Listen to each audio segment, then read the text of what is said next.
Another Aussie is headed for the top of the boxing world. Young star Jason Moloney has been praised as one of the country's best hopes for a world championship after a convincing win this month. But is he ready for the world stage yet? Plus, who did Mike Tyson say is better than Manny Pacquiao? And is it true that the money man Floyd Mayweather has run out of cash? Stay tuned because all of that and much more is coming right up. First up, shooting for the stars. Jason Moloney is on an almost unstoppable rise. He's racked up 24 wins in his career, with 19 by KO. And in his latest knockout, he won the WBO bantamweight title. In the third round, Moloney caught his opponent, Aston Palicte, off guard and sent him down for the count. Palicte was able to get up, but it wasn't soon before he was sent back to the canvas and the referee called off the fight. His promoter, Bob Arum, said that this should be enough for him to work towards a world championship title fight. He also said that Moloney is among his favorite fighters to watch. And these are big words coming from Arum, who's a legend in boxing and has helped set up fights for Sugar Ray Leonard, Evander Holyfield, George Foreman, and more recently has represented Oscar De La Hoya and Manny Pacquiao. With that kind of resume, Moloney couldn't have a better person in his corner. Arum has called Moloney a world-class fighter and is doing everything he can to try and elevate him to the global stage. But if he wants to become a bantamweight world champion, then he's got a tough road ahead of him. The current champ is Japanese Naoya Inoue, who is undefeated and has 20 of his 23 wins by knockout. That's why people think that he is one of the best boxers in the last 20 or 30 years. He just beat Nonito Donaire early in the second round to defend his championship and will be looking for his next opponent soon. And for those wondering how tough Inoue is to fight, Donaire has a few things to say. He told the media after the fight that Inoue was the hardest punch he's ever been hit with. After he was dropped by the Japanese monster, he was dazed and confused. He didn't see the punch coming because it was so fast. He said, "I got caught with that punch and I didn't even know what happened." It was the second time that Donaire faced Inoue. The first time, it went the full distance of 12 rounds, and Inoue won by unanimous decision. In the last 4 years, Donaire's only losses have come at the hands of Inoue. That's how hard he is to beat. So who's next for Inoue? Englishman Paul Butler thinks he stands a chance. He recently won the WBO interim bantamweight title against Jonas Sultan and has an impressive record of his own that includes 34 wins and only 2 losses. He's also been a super flyweight IBF world champion and is the current IBF bantamweight champion. Butler is looking to fight against Inoue for the undisputed world title. Butler would certainly be the heavy underdog, but in boxing, crazier things have happened. Butler has said that his team are already having discussions with Inoue to possibly set up the fight before the end of the year. He said that he knows how important the undisputed title is for Inoue and is sure that they'll manage to set it up. He said, "I'm desperate for the fight and I'm going to go over there and give it everything I've got because that's what it's going to take." Well, you can say that again, Paul. Next, robbed. Inoue's caught the attention of everyone who loves boxing. Even Iron Mike Tyson had high praise for the Japanese sensation. He called him a mean son of a bee and said that he's better than Manny Pacquiao. When Mike Tyson says those kind of things, you know that there's a serious boxer on our hands. But despite winning via TKO against Donaire, Inoue was robbed that night. It wasn't by the judges, but Japanese television reported that Inoue's house had been robbed the very night that he was defending his title. After it was reported, he tweeted out that it was a disgusting thing to happen on a day of celebration. Thieves got away with designer bags, jewelry, and other things of value. We can only hope that Naoya doesn't catch the guys who did it. Coming up, who's the Japanese sensation that could be the best boxer in the past 30 years? And is Floyd Money Mayweather actually broke? So don't go anywhere. The Golden Boy. Some former boxers have success outside of the ring too. De La Hoya is one of the most decorated boxers of all time. He's held world championships in 6 different weight classes, but his career came to an end when he was beaten by Floyd Mayweather and then Manny Pacquiao. Since retiring from boxing in 2009, Oscar De La Hoya has been up to a lot. He founded Golden Boy Promotions, which represents fighters like Ryan Garcia and previously Canelo Alvarez. He actually got the company started when he was still an active competitor in 2002, but after 20 years, he thinks the time to sell is almost here. De La Hoya said, "I'm sitting on $1 billion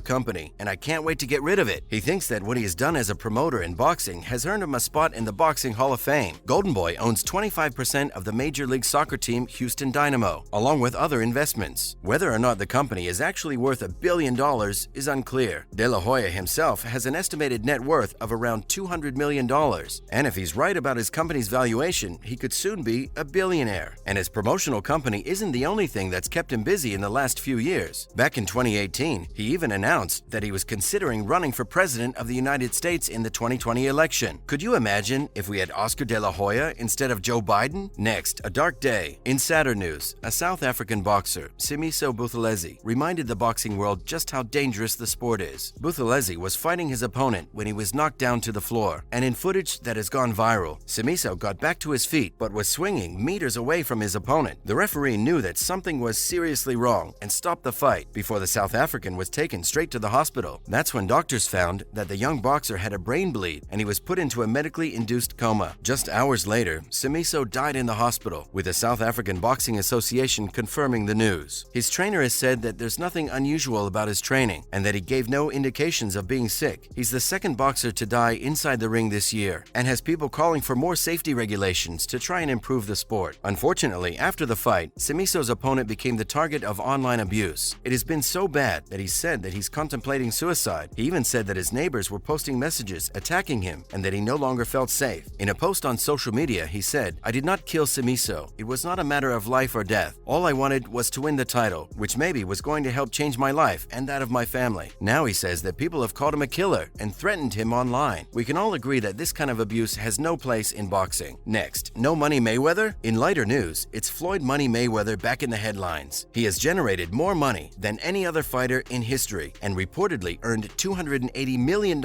from his crossover fight with Conor McGregor alone. But YouTuber turned boxer Jake Paul has claimed that Mayweather isn't as rich as he seems. In fact, Paul said that Floyd is broke. The accusation comes after his brother Logan Paul has publicly said that Floyd is yet to pay him for their fight in 2021. When he defended himself earlier this year, Floyd said that the YouTubers just didn't understand how the industry worked. He said, "The money on the back end, from pay-per-view, that takes a while. But if Jake Paul is right and Floyd is broke, Logan might be waiting a lot longer for his money to come." For Jake, it looks like his next opponent will be Tyson Fury's half-brother Tommy Fury. Tommy pulled out of the last scheduled fight and was replaced by Tyron Woodley. Even though he's a reality TV star, he is still considered a professional boxer. If Jake can beat Tommy, then he will have finally won against a real boxer. As Eddie Hearn has said, he surprised people before, and he might do it again. Do you think Jake Paul will beat Tommy Fury? And do you consider Tommy to be a real boxer? Let us know in the comments below. Thanks for watching, and we'll see you next time.